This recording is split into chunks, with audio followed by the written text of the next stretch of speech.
সকল পঞ্চম শ্রেণীর আমাদের অনলাইন শিক্ষার্থীদের আমাদের ইউটিউব চ্যানেল অধ্যার্থী এসআই তে স্বাগতম। আমরা যে ক্লাস 5 এর টার্গেটের গণিতের সেটগুলো শুরু করেছিলাম তার আজকে দ্বিতীয় ক্লাস। দ্বিতীয় সেটে আছে Bagbazar multipurpose girls high school government sponsor. এই সেটে চলো প্রশ্নগুলো দেখা যাক কি কি আছে। একের দাগে সঠিক উত্তরটি নির্বাচন করো। এর মানে হলো চারটে অপশন আছে, এই চারটে বিকল্পের মধ্যে যেটা সঠিক সেটা লিখতে বলছে। কোশ্চেনে কি বলেছে দেখো, কয়েক সৃজিতা দেশলাইয়ের কাঠি দিয়ে একটি বর্গাকার ক্ষেত্র তৈরি করেছে। এখানে সৃজিতা একটা মেয়ের নাম, সে কি করেছে দেশলাই কাঠি দিয়ে একটা বর্গাকার ক্ষেত্র তৈরি করেছে। ন্যূনতম কটা কাঠি, ন্যূনতম কয়টি দেশলাই কাঠি প্রয়োজন হয়েছে। চলো দেখো এটা ছবি এঁকে দেখা যাক। এ ধরো একটা দেশলাই কাঠি, এই একটা দেশলাই কাঠি, এই একটা দেশলাই কাঠি, আর এই একটা দেশলাই কাঠি। আর বর্গাকার ক্ষেত্র মানে যার সব দিক সমান, দেশলাই কাঠি তো সবগুলো সমানই হবে, তাই না? তবে তোমরাই বলো যে একটা বর্গাকার ক্ষেত্র তৈরি করতে কটা কাঠির প্রয়োজন হয়েছে, করে নাও। 1 2 3 4, অপশন 4 আছে, অপশন 4। তাহলে কি লিখবো উত্তর লেখার সময়? অ্যান্সার 4। 4 এ কি আছে? 4টি।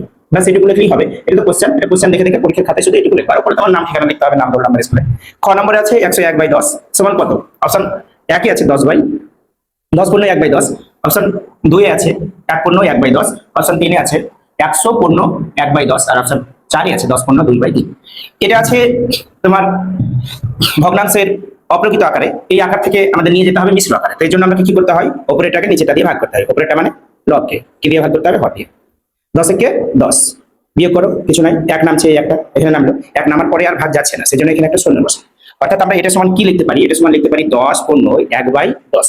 এটুকু কিন্তু পরে দেখালে খুব ভালো। এবার পরে এই অপশনটা আছে কোনটা? একটাই। তাহলে আমরা কি লিখবো? অতএব অ্যান্সার বা উত্তর বানান করে লিখতে পারো 1 নম্বর। একে কি আছে? 10 পূর্ণ 1/10। চলো এবার চলো গয়ের দাগেটা দেখা যাক। 2 বিয়োগ 1 যোগ 1 এর মান কত? তো অঙ্কটা আমি দেখে দেখে খাতায় প্রথমে টুকবো, টুকার পরে দেখো আমরা বদমাসের নিয়ম ফলো করবো। বদমাসের নিয়ম কি? BODMAS, বদমাস। এখানে ভি থাকে, ভি মানে রেখা কলম, ভেনগ্রাম। তো দেখো, B for bracket, O for of মানে এর, ব্র্যাকেট মানে বন্ধনী, ডি ফর ডিভিশন, আর M for multiplication, A for addition মানে যোগ, আর এস ফর সাবট্রাকশন মানে বিয়োগ। অর্থাৎ বিয়োগের কাজ সব আগে হবে, কিন্তু তার আগে যোগের কাজ হবে। তো এখানে দেখো এর আগে একটা 2 এর সাথে 1 যোগ আছে, অর্থাৎ আমরা এটাকে সাজিয়ে লিখলে এরকম পাচ্ছি 2 যোগ 1 বিয়োগ 1। তাহলে এখানে দেখো 2 এর আগে কত হবে? 3 বিয়োগ 1। এবার বিয়োগের কাজ হবে, তো বিয়োগ 2। তো 2 উত্তর কোনটায় আছে? 3 নম্বরে আছে, অর্থাৎ অ্যান্সার 3 2। চলো ভয়ের দাগেটা দেখি। 7 ভাজিত 1000 এর মান। একে কি আছে? 0.007, 2 আছে 0.07, 3 আছে 0.07, 4 এ শুধু 7 আছে। আমরা ভাগ আকারকে এইভাবে লভার আকারে লিখতে পারি। একের পরে 3টে শূন্য আছে, অর্থাৎ 3 ঘর আগে দশমিক হবে। তো 3 ঘর আগে দশমিকের জন্য আমরা কি করবো? 3 প্রথমে 7 লিখে 2টে শূন্য নিয়ে 3 ঘর বুঝিয়ে দেবো, তারপর শূন্য। এই অপশনটা আছে একই, অর্থাৎ অ্যান্সার একে কি আছে? 0.007। চলো এরপরে চলো এবার ও দাগেটা দেখা যাক। নিচের কোনটি সঠিক নয়? তো 1 নম্বরে আছে 0.05। এখানে বইয়ে দেখবা অন্য কিছু বসাতে, এটা সমান হবে। সমান না হলে এটাই উত্তর হয়ে যাবে ভুল, কিন্তু এটা উত্তর হবে না। এখানে দেখো এটাই বড়, অথচ বড়টাই তীর খাচ্ছে।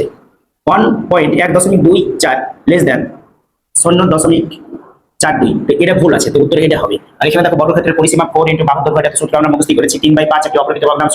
এখানে দেখো নিচে বড়, হর বড়, লব ছোট, তো এটা তো অপ্রকৃত ভগ্নাংশ, সরি প্রকৃত ভগ্নাংশ। এটা তো প্রকৃত ভগ্নাংশ, ঠিক আছে, তাহলে এটাও ঠিক আছে। তো দেখো তাহলে এর উত্তরটা কোনটা হবে? অ্যান্সার 2 এরটা হবে। 2 এর কত আছে? 1.24 0.42।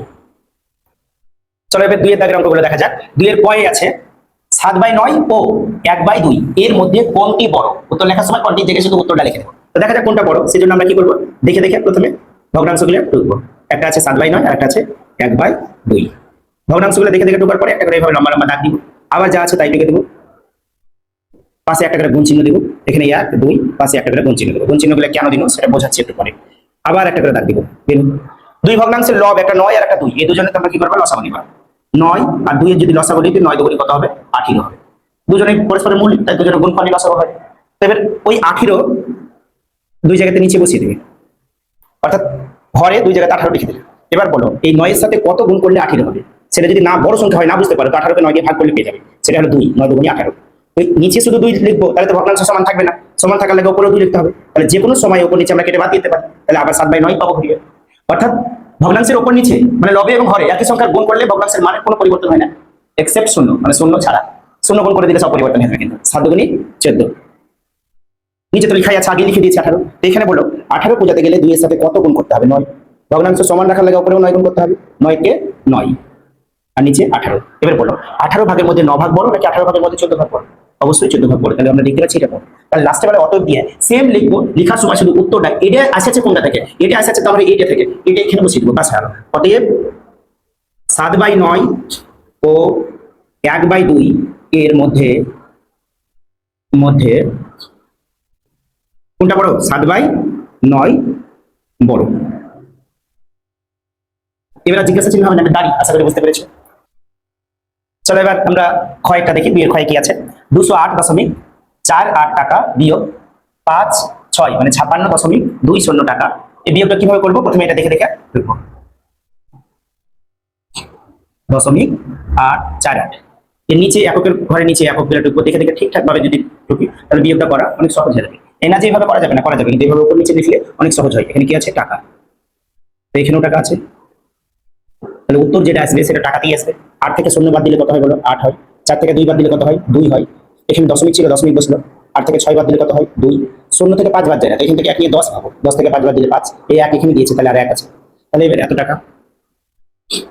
উত্তরটা যদি লাস্টে অতএব দিয়ে লিখো তাহলে ভালো। কিভাবে? আর যদি নাও লিখো কোনো সমস্যা নাই, কিন্তু যদি উত্তরটা দেখে দেখে পুরোটা লিখবা, জিজ্ঞাসার জন্য জায়গায় শুধু এটা বসিয়ে দিবা, বাস, তাহলে ভালো। কেমন হবে? 208.48 টাকা বিয়োগ 56.20 টাকা সমান উত্তর আসছে 152.28 টাকা। আশা করি বুঝতে পেরেছো, কোনো অসুবিধা হলে বলবে। চলো এবার আমরা বয়েরটা দেখি কি আছে। দুটি বিন্দু দিয়ে কতগুলি সরলরেখা আঁকা যায়? উত্তরটা আমরা এখানে লিখবো, কতটা তুলে দিয়ে সেটা লিখবো। তো দেখো, এই ধরো একটা বিন্দু আর এই একটা বিন্দু, বিন্দুটার নাম এ, একটা বি, নির্দিষ্ট দুইটা বিন্দু। এই দুটো বিন্দু দিয়ে কটা সরলরেখা আঁকা যাবে বলো? একটাই আঁকা যাবে। যতটাই আঁকো না কেন ওর উপর দিয়ে যাবে। আমি হাত দিয়ে আঁকছি বলে সোজা যাচ্ছে না, তোমরা স্কেল দিয়ে সোজা করে রাখতে পারো, দেখিয়ে দিতে পারো ওদিকে পরীক্ষার খাতায় ডান দিকে, কোনো সমস্যা নাই। অতএব উত্তর লিখবা। অতএব দুটি, এখানে অবশ্যই প্রশ্নে নাম্বার দিতে হবে তোমাদের, কিন্তু নাম্বার দেওয়ার পর অতএব দেবা। অতএব দুটি বিন্দু দিয়ে কটি? একটি সরল রেখা আঁকা যায়। এরপরে দেখো কত বলছে, ঘয় নম্বরটা কি বলছে? 8 এর বর্গ কত? তো প্রথমে পরীক্ষার খাতায় এটা থাকবে না লেখা, কোশ্চেনে থাকবে। তো তোমরা কি করবা? এভাবে মার্জিন টানা থাকবে, সেই মার্জিনের এই পাশে ঘ নাম্বার দিবা, 2 এর ঘ নাম্বার দেওয়ার পর লিখবা 8 এর বর্গ। 8 এর বর্গ দিয়ে একটা সমান চিহ্ন দিবা। বর্গ মানে হচ্ছে মাথার উপরে এরকম 2, যাকে আমরা ইংরেজিতে বলি স্কয়ার। সমানের নিচে সমান চিহ্ন দিবা। 8 গুণিত 8, মাথার উপর 2 মানে 2টি 8 এর গুণ। তাহলে এটা কত হবে? 8 8 64। আশা করি বুঝতে পেরেছো। যদি কোনো জায়গায় বুঝতে সমস্যা হয় কমেন্টে জানাবো, সঙ্গে সঙ্গে আমরা ভিডিও বানিয়ে তোমাকে তারপরে ভিডিওতে স্পষ্ট করে ভেঙে ভালো করে বুঝিয়ে দেবো। তারপরে দেখো মোটা 850 পয়সা সমান ড্যাশ টাকা, মানে টাকাতে লিখতে বলছে। আমরা জানি যদি আমরা পয়সাকে 100 দিয়ে ভাগ করি তাহলে সেটা টাকায় চলে যায়, তাহলে সেটা কি হয়? টাকা। এবার বলো, এটা পয়সা ছিল, 100 দিয়ে ভাগ করে দিয়েছি, তাহলে কি হবে? টাকা। একের পরে দুটো শূন্য আছে, অর্থাৎ 2 ঘর আগে দশমিক হবে, অর্থাৎ এটা লেখা যাবে 8.50 টাকা। এবার কি করবা? অঙ্কটা করে দেওয়ার পরে আগে থেকে নাম্বার দিয়ে হবে, সেটা বলে দিয়েছি বারবার, আমি আর বলছি যেখানে নাম্বার দিবা। তো দেখো কি লিখবা? অতএব দিয়ে যেটা লেখা আছে প্রশ্নে দেখে দেখে সেম ভাবে লিখবা। প্রশ্নে যা চাইবে সবসময় খেয়াল রাখবা, সেইভাবেই আমাদের উত্তর দিতে হবে। কি লেখা আছে? 850 পয়সা। পয়সা সমান এই যে দাগটা আছে এটাও দিব, তারপর উত্তরটা এখানে লিখবো। তারপর যেমন টাকা লেখা আছে লাস্টে টাকা লিখে দেবো, টাকা। চলো এরপরে কি আছে দেখি। চলো এবার আমরা চয়টা দেখি কি লেখা আছে। উপযুক্ত সংখ্যা দ্বারা শূন্যস্থান পূরণ করো। তো কি আছে? 21/27 = 28 শূন্যস্থান শূন্যস্থান বাই নিচে 54। এরকম ক্ষেত্রে তোমরা কি করবে? যেটা পূর্ণ আকার দেওয়া আছে, দেখো এখানে দেওয়া আছে, উপর নিচে দুটোই আছে, এগুলো সব একটা করে খালি আছে, সেটাকে প্রথমে এখানে লিখে ফেলবে, নিচে খাতায় লিখে ফেলবে। উপরে কি আছে? 21, আর নিচে কি আছে? 27, নিচে আছে 27, নিচে 27 দাগ দিবে। দিয়ে এই যে 28 আছে এখানে, ওই 28টাই লিখবো, কিন্তু একটু পরে লিখবো, একটা ঘর ছেড়ে 28। আবার এই যে এটা একটা ঘর ফাঁকা রাখলাম, রাখার পরে আরেকটা ঘরের বেলা লিখবো কত? 54। আর উপরে কি বসবে সেটা দেখছি আমরা, কি বসবে তার, যেমন এই নিচটাই ফাঁকা আছে, অর্থাৎ এইভাবে লিখে নেবো যে একটার পর একটা ফাঁকা, তারপর একটার পর একটা ফাঁকা, এইভাবে লিখবো। কেন? তারপরে দেখো কেন এরকম করবো। এই উপর নিচে এখানে কেটে নিতে পারো, অথবা কিভাবে কাটবো তার উপায় আছে। এখানে দেখো 3 7 21, এখানে তুমি দেখো 3 গুণিত 7, তারপরে 3 9 27, 3 গুণিত 9, উপর নিচে 3 করে কাটে দিলে এই যে ভগ্নাংশটা লঘিষ্ঠ আকার আমরা 7/9 পাচ্ছি। অর্থাৎ এক্ষেত্রে 3 7 21, 7-এর সঙ্গে 3 গুণ করে এটা পাওয়া গেছে, আর 9-এর সাথে 3 গুণ করে এটা পাওয়া গেছে। এই যে লঘিষ্ঠ আকারটা আছে এখানে লিখে নেব। এরপরে এখানে একটা করে গুণ চিহ্ন দেব। 7-এর সঙ্গে কত গুণ করলে 28 হবে? তো বলো 4 গুণ করলে হবে। 7 দিয়ে 28 কে ভাগ করলে পেয়ে যাবো, সেই 4টা নিচেও লিখতে হবে, তবে ভগ্নাংশ সমান থাকবে। তাহলে 4 9 কত হবে? 36। আশা করি একটা উত্তর তো পেয়েছো যে 28-এর নিচে তাহলে এখানে কত বসবে? 36 বসবে। তারপরে এবার দেখো সেম কাজ করবো, এখানে কি লিখবো? 7 গুণ চিহ্ন দেবো, এখানে কি লিখবো? 9 গুণ চিহ্ন দেবো। এবার বলো 9-এর সাথে কত গুণ করলে 54 হয়? সেটা যদি না বুঝতে পারি তো ভাগ করো, ছোট সংখ্যা আমি নামটা পড়ে পেয়ে যাবো। 6 9 54, তাহলে উপরে 6 বসবে, 6 7 42, তাহলে এখানে কত বসবে? 42। তো এখানে কত বসবে? তাহলে 36। চলো এবার উত্তরটা লিখে দিই। অতএব প্রথমে নাম্বার দিবা, বারবার বলছি, আমি কিন্তু সব ক্ষেত্রে নাম্বার দিব না, কারণ আমি তার পরীক্ষার খাতা দিচ্ছি না, তোমরা কিন্তু অবশ্যই নাম্বার দিবে। 21/27 সমান 28/36 লেখার সময় এইভাবে ছকটাও বানাবে তোমরা। তারপরে দেখো 42/54, এরপরে 42টাকে ছকেই রাখবে এইভাবে। আশা করি বুঝতে পেরেছো। চলো এবার 3 দাগের অঙ্কগুলো দেখা যাক। নিচের প্রশ্নগুলির উত্তর দাও। ক, সরল করো 10 × 6, এখানে তৃতীয় ব্র্যাকেট হবে কিন্তু টার্গেটের বইয়ে ভুল দেওয়া আছে, এখানে দ্বিতীয় ব্র্যাকেট ছিল। 5 যোগ আবার দ্বিতীয় ব্র্যাকেট, তারপরে এখানে একটা প্রথম ব্র্যাকেট টার্গেটে ছিল, সেটা বলছিলাম ঠিক করলাম। 10 বিয়োগ ফার্স্ট ব্র্যাকেট, তারপরে দেখো প্রথম বন্ধনীর ভিতরে 5 বিয়োগ 2 গণিত, তারপরে আবার ব্র্যাকেট গুলো ক্লোজ করে 3 ব্র্যাকেট সব ক্লোজ। এই সরল করতে গেলে আমাদের যেটা করতে হবে, যে নিয়মটা মনে রাখতে হবে, সেটা হলো বদমাসের নিয়ম মনে রাখতে হবে। V, B O D, M A S. তোমাদের বইয়ে এই ভিটা নাই। ভি মানে হচ্ছে ভেন, রাফ মানে হচ্ছে রেখা বন্ধনী। তো এটা আশা করি তোমরা প্রত্যেকে জানো, তার জন্য তো এখন টার্গেট প্র্যাকটিস করছি। যদি কেউ না জেনে থাকো, তাহলে আমাদের ফর্মুলা স্পেশালিস্ট সৌরভ স্যার তো আছে, যে ফর্মুলার রহস্য বলে একটা প্লে লিস্ট আছে আমাদের, সেখানে ভিডিও আপলোড করে আমি সৌরভ স্যারকে দিয়ে দিতে বলবো যে বদমাসের নিয়মের ভিডিওটা, বদমাসের নিয়মটা সুন্দর করে বুঝিয়ে তোমাদের প্লে লিস্টে যাবে, তোমাদের জন্য দিয়ে দেয় সৌরভ স্যার। তারপরে দেখো আমরা তাহলে এখানে ব্র্যাকেটের কাজ আগে করতে হবে। তো কোন ব্র্যাকেটের কাজ আগে করবো স্যার? প্রথম ব্র্যাকেটের। তো বাদ বাকি দেখে দেখে সব করে ফেলবো। প্রথম কাজ কি আমাদের? প্রশ্নের নম্বর টুকা। নম্বর টুকা হলো দেখে দেখে প্রশ্ন টুকু 10 × 6, 5 10 বিয়োগ 5 - 2, second bracket close 3, third bracket close. তো দেখো অঙ্কটা দেখে দেখে টুকেছি আমি। টুকার পর বললাম কি করব, এই প্রথম ব্র্যাকেটের ভিতরে যে অংশটা আছে সেটার কাজ করব। 10 × 6 বিয়োগ 5 যোগ সেকেন্ড ব্র্যাকেট 10 বিয়োগ 5 থেকে 2 বিয়োগ করলে কত হয়ে গেল? 5 থেকে 2 বিয়োগ করলে 3 হয়, সেকেন্ড ব্র্যাকেট 3। এবার সেকেন্ড ব্র্যাকেটের ভিতরে কাজটা করতে হবে, কারণ আগে আমাকে ব্র্যাকেটের কাজ করতে হবে, এটা মনে রাখতে হবে। তাহলে এখানে বাদ বাকি যা আছে সম্পূর্ণ দেখে দেখে টুকলাম। 10 থেকে 3 বাদ দিলে 7 হয়, আর এখানে কিছু নাই, চিহ্ন মানে এর হয়, আর এর মানে কিন্তু হবে গুণ, কিন্তু এর ক্ষমতা বেশি, ভাগের থেকে আগে হয় এটা। সেটা সৈয়দ স্যার ভালোভাবে বুঝিয়ে দিবেন, সেই জন্য ফর্মুলা স্পেশালিস্ট স্যার আমাদের রাখাই আছে। তারপরে দেখো 5 + 3 × 7 = 21। তবে থার্ড ব্র্যাকেটের ভিতরে কাজ হবে 10 × 6 বিয়োগ 5 আর 21 যোগ করলে হয় 26। এবার তোমরাই বলো এখানে কোনটা আগে হবে, কোনটা নাকি বিয়োগটা? এটা মানে কি ব্র্যাকেট অফ মানে এর, বি মানে ডিভিশন মানে ভাগ, এই চিহ্নটা ভাগ, আর এটা মানে গুণ, আর এটা মানে যোগ, এটা মানে যোগ, আর এটা মানে বিয়োগ। তাহলে গুণ আগে হবে, নিশ্চয়ই বুঝতে পেরেছো, যেটা এম আগে আছে, গুণ আগে হবে। তাহলে গুণ 6 × 10 কত হবে? 60 বিয়োগ 26। 60 থেকে 26 বিয়োগ করলে, এমনি যদি সোজাভাবে বিয়োগ করতে আমাদের অসুবিধা হয়, পাশে করে নিবা। 0 থেকে 6 বাদ যাবে না, 10 থেকে 6 বাদ দাও 4, এখানে 5 থেকে 3 বাদ দাও, 5 থেকে 2 বাদ দাও 3, 3 হচ্ছে অ্যান্সার। এখানে উত্তর লিখে দাও। আর যদি তোমাদের অসুবিধা হয় বিয়োগ করতে, তো পাশে তোমরা রাফ টেনে এইভাবে যেভাবে বিয়োগ শিখেছো সেভাবে করতে পারো, সমস্যা নেই। 10 থেকে 6 বাদ করো, 4 হবে, তারপর এখানে 3 হবে। আশা করি বুঝতে পেরেছো। চলো এবার আমরা ক্ষয়ের অঙ্কটা দেখি। 3-এর ক্ষতে বলছে একটি আয়তাকার জমির ক্ষেত্রফল 120 বর্গমিটার এবং দৈর্ঘ্য 12 মিটার হলে প্রস্থ কত হবে? তা আয়তাকার জমি মানে যার দৈর্ঘ্য বিলান সমান আবার প্রস্থ বিলাও সমান। এই দেখো একটা আয়তাকার, এই বড় বাহুটাকে বলে কি? দৈর্ঘ্য। এই আয়তাকার জমির আর ছোট বাহুটাকে কি বলে? প্রস্থ বলে, প্রস্থ। আর এই মাঝের জায়গাখানকে, পুরো এই জায়গাটাকে বলে ক্ষেত্রফল। কি বলে? ক্ষেত্রফল। ক্ষেত্রফল। তো আমরা সূত্র শিখেছি দৈর্ঘ্য গুণিত প্রস্থ, দৈর্ঘ্য আর প্রস্থ গুণ করলে কি পাই? ক্ষেত্রফল। দৈর্ঘ্য গুণিত প্রস্থ = ক্ষেত্রফল। আমরা এই সূত্র শিখেছি, সূত্র এখানে লিখে দেবো। তো তোমরা কি করবা? প্রথম নম্বর দিবা, নম্বর দেওয়ার পরে লিখে ফেলবা আয়তাকার জমিটির, আয়তাকার জমিটির লেখার পরে এটা কমা দিবা, কমা দিয়া এখানে পারলে একটু দাগ দিয়ে দিবা, আন্ডারলাইন করে দিবা। তারপর দেখে দেখে যা আছে লিখে ফেলবা। ক্ষেত্রফল আগে বলেছে, ক্ষেত্রফলটা লিখো। ক্ষেত্রফল সমান 120 বর্গ মিটার। দৈর্ঘ্য কত বলা আছে? দৈর্ঘ্য সমান 12 মিটার। এরপরে লিখবা আমরা জানি,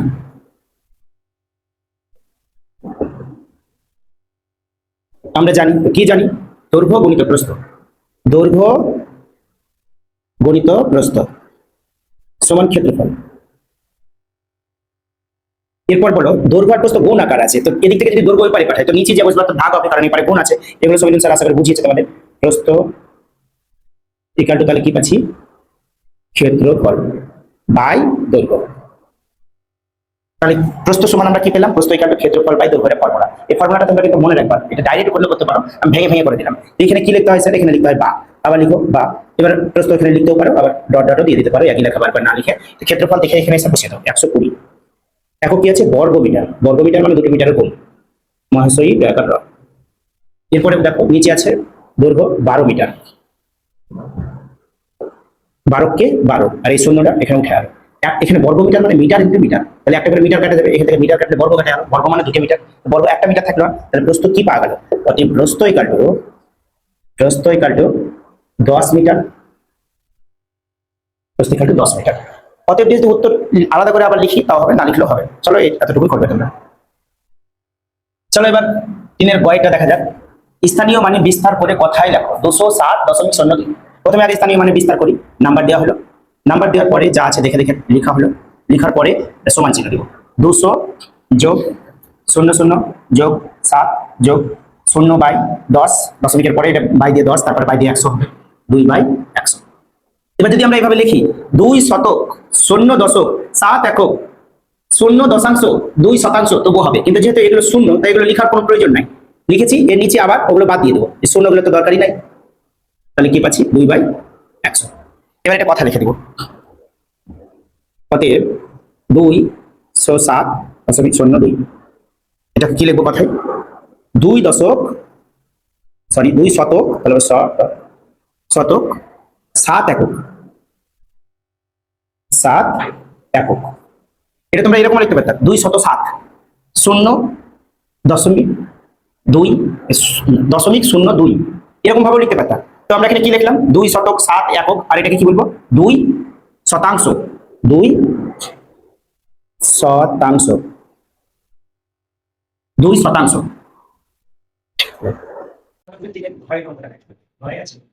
ক্যাম্পে প্যারেড করার সময় সৈন্যদের বর্গাকারে সাজানো, খেয়াল রাখতে হবে, বর্গাকারে সাজানো হচ্ছে, বর্গাকারে সাজানো।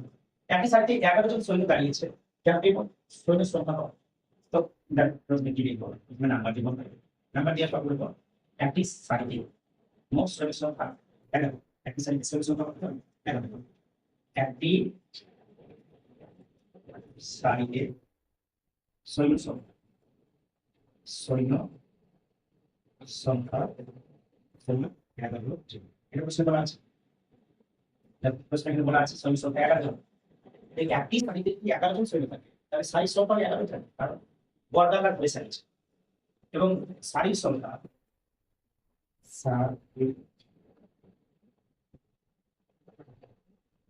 সংখ্যা 11। ব্যাপারটা আমি সুন্দর করে বুঝিয়ে দিচ্ছি, তার বোঝার চেষ্টা করো। বর্গাকার সাজানোর মধ্যে ধরো এরকম দুটো দাঁড়িয়েছে, তার বড় আর দুজন থাকবে, এদিকে 2 থাকলে এদিকে 2 থাকবে, তাহলে দেখো মোট কত হচ্ছে? 4 জন। 1 2 2, আবার এদিকে 1 2 2 সমান 4 জন হয়েছে। বুঝতে পেরেছো? 1 2 3 4 বুঝতে পারছো? যদি একটা সাইডে 3 জন থাকে তাহলে 3 এর সাইডে, তাহলে 3 এর সাইডে রাখতে হবে, তাহলে মোট কত? 9। কি করে পাচ্ছি? 3 গুণ করে 3 সমান 9। ঠিক একইভাবে যদি 4টে থাকতে একটা সারি করি, তাহলে এরকম সারি সংখ্যা বের করছি, সারি সংখ্যা থাকে তো 4। তবে এদিকে 4 জন আছে, 4টে সারি তবে বর্গাকার, তাহলে এখানে 4 গুণিত 4, এই কারণে 16। তো আসলে তুমি বুঝতে পেরেছো, একটি সারিতে সৈন্য সংখ্যা যদি 11 জন হয় এবং সারির সংখ্যা যদি 11টি হয়, তাহলে মোট সৈন্য হবে 11 কি হবে? অতএব মোট সৈন্য হবে, মোট সৈন্য সংখ্যা সমান 11 গুণিত 11, 11 গুণ করলে কত হয়? 121। আশা করি বুঝতে পেরেছো। চলো দেখতে গেলে নিচের চিত্রে কতগুলো নাম দেওয়া সরলরেখা আছে। তো দেখো প্রদত্ত চিত্রে নাম দেওয়া সরলরেখা এ বি একটা, এর নিচে দেখতে পাচ্ছি এ থেকে বি একটা, ঠিক একইভাবে বি থেকে সি একটা, সি থেকে ডি, ডি থেকে ই থেকে এ থেকে ডি পর্যন্ত। তাহলে কতগুলো আছে? কতগুলো আছে? মোট 6টা। তাহলে কি লিখবো? প্রদত্ত চিত্রে নাম্বার দিয়ে আমাদের লিখবো প্রদত্ত চিত্রে। চিত্রটা যদি ডান দিকে এগিয়ে দাও, এখানে একটা থাকবে। প্রদত্ত চিত্রে মোট 6টি নাম দেওয়া, 6টি নাম দেওয়া সরলরেখা অংশ আছে।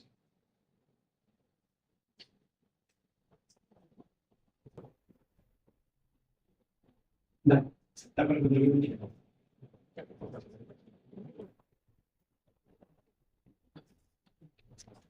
একটা কি দেখো, একটা এ বি, আর একটা কি বি সি, তারপরে সি ডি, ডি ই, এটা এফ, আর এটা এফ ই। এর মধ্যে এই প্রশ্নটার উত্তর কিন্তু আমাদের পার্ট 1 এর ভিডিওতে ছিল, এটা সেটা অনেক, সেটা দেখে নিতে পারেন। তারপরে চলো চাই দেখা করতে। আজকে অনেক রাত্রি হয়ে গেছে, সেজন্য এখানেই সমাপ্ত করছি। বাকি 4 দাগের অঙ্কগুলো পার্ট 2 এ আসলে যদি তোমরা চাও তাহলে কমেন্টে লিখবা, পার্ট 2 বানাবো। যদি দরকার না হয় তাহলে লিখো না, তাহলে বানাবো। ঠিক আছে।